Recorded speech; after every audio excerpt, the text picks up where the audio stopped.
Welcome back, Math 30-1. In today's lesson, we're going to look at double angle identities. So to start off here, we're going to go at a misconception, a very common one. It says, we're looking at the statement sine 2a is equal to 2 sine a. Now it wants us to determine whether or not the statement can be verified using pi over 6. So let's plug in pi over 6 for a. So I'm going to look at sine 2 times pi over 6. We're saying that's equal to 2 sine pi over 6. Okay? Now, I look at this, 2 pi over 6 is the same as pi over 3. My angle for pi over 3, or my how many radians that is, that's going to be the same thing here as sine pi over 3 is the same thing as root 3 over 2. Because that's the same thing as 60 degrees, which is root 3 over 2. Now, 2 times pi over 6, that's the same thing as 30 degrees. Now, 30 degrees is the same as going to be 1 over 2, because that's my shorter sine, shorter y, and 2 is going to be 1. Now, I look at this, root 3 over 2 does not equal to 1. So then this here is not true, because this doesn't work. And if we think about this in graphing terms, here we're replacing a with 2a. So that is a stretch of 1/2 horizontally. Whereas this is we're replacing y with 1 over 2y, so we have a stretch vertically of 2. So there's no way that these could be equal. They're not saying the same things. One is stretching vertically by 2, one is stretching horizontally by 1/2. It's kind of coming in more. Okay? Now it says we want to develop the identity for our double angle, sine 2a. Okay? And we're going to use the sine a plus b. So explain how the a plus b can help for that. Well, 2a is actually equal to a plus a. So in other words, we could say sine 2a is equal to sine a plus a. Okay? So now we want to prove this using this here. We're going to prove that sine 2a is equal to 2 sine a cosine a. All right. Well, I look at sine 2a.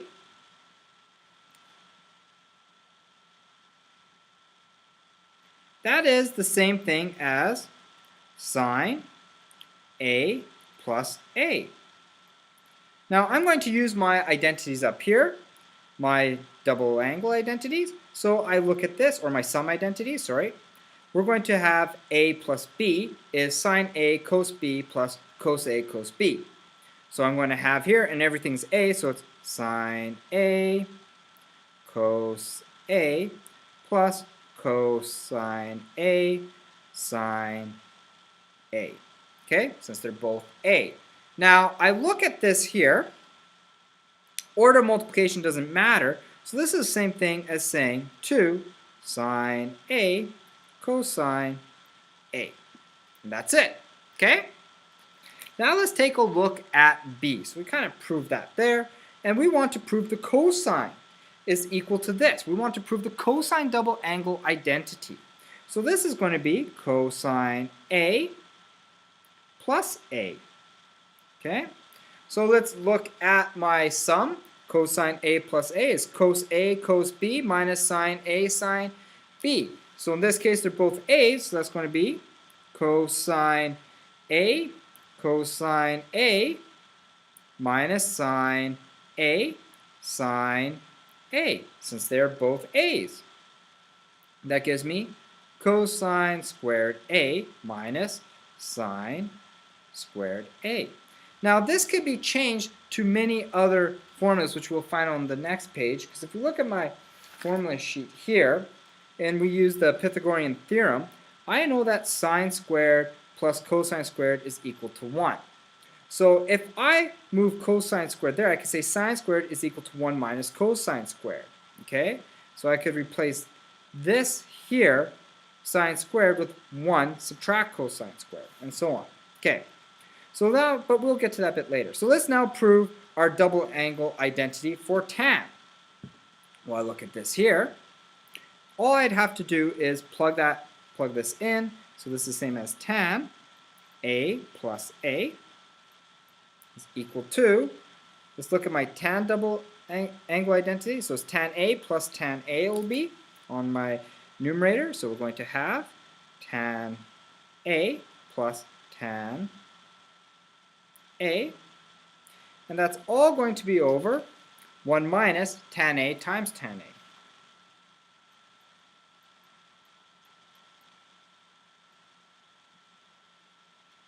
Okay, I simplify this. This gives me 2 tan A all over 1 subtract tan squared A. And that's it. So on this next page here, we have our double angle identities. But basically, cosine has a bunch. They're all given to you on your formula sheet down here. But it's all based off of my Pythagorean theorem here. So this is like saying if we replace sine squared with 1 subtract cosine squared and so on and so forth, right? So it's minus 1 subtract cosine squared. If we did that, that's going to give us this one. Or we replace cosine squared with 1 subtract sine squared, and then minus sine squared would be 1 minus 2 sine squared. So that's how we get those there, is by using our Pythagorean identity. Okay, so now let's take a look at class example number 1. It wants us to prove this here. So we want to prove that this is equal to sine 2x, and then state the non-permissible values. So what's my first step? My first step is always look at the complicated side, make it simple. We're not going to make something more complicated. We're going to look at the most complicated and simplify it. So let's look at 2 tan x. So we're going to look at the left-hand side, which is 2 tan x all over 1 plus tan x, or tan squared x. Well, 1 plus tan squared x, I know that is the same thing here as secant squared.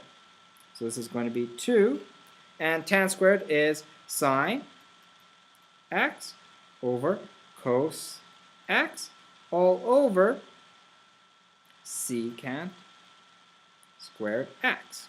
Okay, now I'm going to put this into more friendly division, put this into sine x's or cosine and sine as well. So I'm going to get 2 sine x all over cosine x all over 1 over cosine x squared. Okay, so now I'm going to move this up here, and we're going to end up going, change this to a multiplication sentence, so I get 2 sine x all over cosine x, and we want to multiply that by levy-samey, changey-wangey to multiplication, uppy goes downy, so that's cos squared x all over sine x. These cancel off, and oops, all over 1, not sine x. So those cancel off, so I'm left with 2 sine x cosine x. Now, looking at that here, I have that identity just up in here. Okay, so this is equal to sine 2x. And that is exactly what we got there. So we just simplified it. Now I want to know what are all of my non-permissible values. So I look at this here. First of all, we have 1 plus tan squared x. In this denominator, I cannot have a 0. Because no matter what, we're squaring this value. Whenever I square a value, even if it's negative, it's going to be positive. So 1 plus something, 1 plus a positive is always going to give me a number. So now I have to look at my tan x. So I have tan x in my numerator is equal to sine x over cosine x. So now in this case, in my numerator with that tan x, my cosine x cannot equal to 0. Okay, so this cannot equal to 0. So basically now I have x cannot equal to, if we're looking at cosine x, it's 0 here and here. So that's just going to be, it's 0 here and here. It's going to be pi over 2 plus n pi. And where n is belonging to integers. Okay? All right. Now let's take a look at question example number 2. It says, use the identity of sine 2a is equal to 2 sine a cosine a, with a replaced by 3x to determine the double angle identity for 6x. Okay? So if I have sine 6x, so sine 6x is actually equal to sine 2 multiplied by 3x. Okay, so we're looking at 3x. Now this is equal to, now we use this identity, it's going to be 2 sine 3x multiplied by cosine 3x. And that is it. We just want to make it expanded, okay? Using the double identity to figure it out. So here, use the double identities for cos 10a and then 10x. So let's first look at cos 10a. So this is the same as cosine of 2 5a multiplied by 5a, okay? I look at that now. We have the double identity for cosine, go up, double angle. Cosine is going to be cos squared minus sine squared. So this is going to be same as cos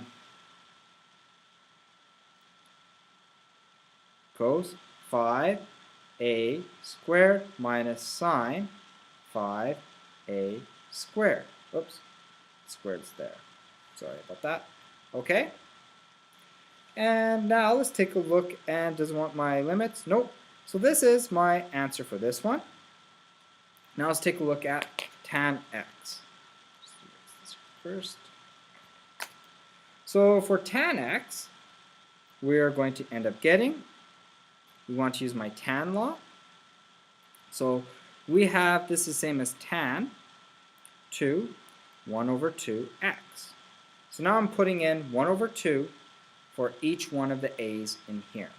So it's going to give me 2 tan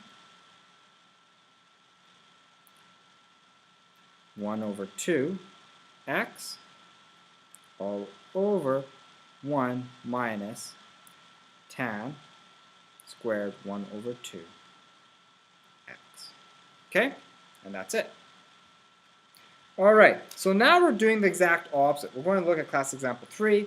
Express each of the following single trigonomic functions as a single trigonomic function. So here I have this one here. This looks like my sine one. It matches up with the sine.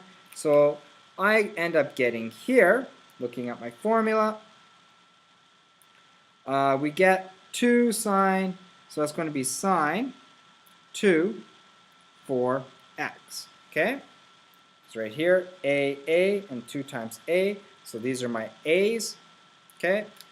This is the same as sine 8x. Okay?